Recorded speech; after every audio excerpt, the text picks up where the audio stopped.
ওনাকে মাথায় গুলি করার কথা ছিল, কিন্তু ওনার গুলিটা গালে নিচ থেকে এসছে এবং ভিতরে আছে যতটুকু শুনতে পারছি। এবং উনি খুবই ক্রিটিক্যাল অবস্থায় আছেন এবং ওনার অনেক রক্তক্ষরণ হয়েছে। আপনাদের জন্য এর জন্য বলতেছি, আপনাদের কারোর কাছে যদি বি নেগেটিভ রক্ত থাকে দয়া করে হাদি ভাইয়ের জন্য বি নেগেটিভ রক্তের ব্যবস্থা করে দেন। একজন শুনি যে হাদি ভাই মানে কে যেন লাফায় উঠলো, আর লাফায় উঠে গেটের দিকে দৌড়। আমি কি হয়েছে হাদি ভাই গুলি করছে।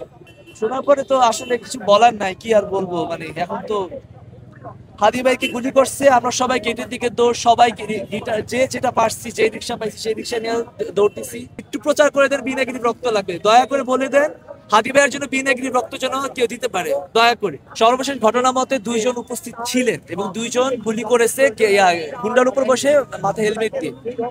পুরোপুরি আওয়ামী লীগ স্টাইলে গুলি করা হয়েছে। কারা করছে কিছু জানি না, যদি জানতে পারি ইনশাআল্লাহ তার ব্যবস্থা আমরা করে নিব, কিন্তু আমরা করতে চাই না। আমরা ইন্টারিম সরকারকে বলতে চাই, হাদি ভাইকে যারা গুলি করছে দয়া করে তাদেরকে খুঁজে তাদের বিচারের ব্যবস্থা করেন।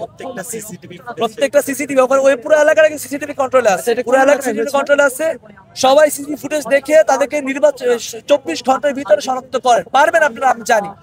যদি না করেন ইনশাআল্লাহ আমরা হাদি ভাইয়ের লোক আছি আমরা। ওনাকে মাথায় গুলি করার কথা ছিল, কিন্তু ওনার গুলিটা গালে নিচ থেকে এসছে এবং ভিতরে আছে যতটুকু শুনতে পারছি।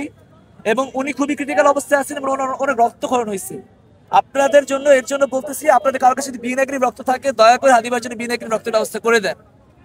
আর সর্বশেষ বলতে চাই, আমার হাদি ভাই কোনো চোর না, ডাকাত না। আমার হাদি ভাই কখনো মিথ্যা কথাও বলেন না। আমার হাদি ভাই কারো হক মেরা খান না। আমার হাদি ভাই হাতিয়ার টাকা দিয়ে তিনি নির্বাচন করতেছেন, হাতিয়ার টাকা দিয়ে তিনি নির্বাচন দাঁড়াইছেন, তিনি স্বতন্ত্র প্রার্থী। আমার হাদি ভাই একটা বাঘ।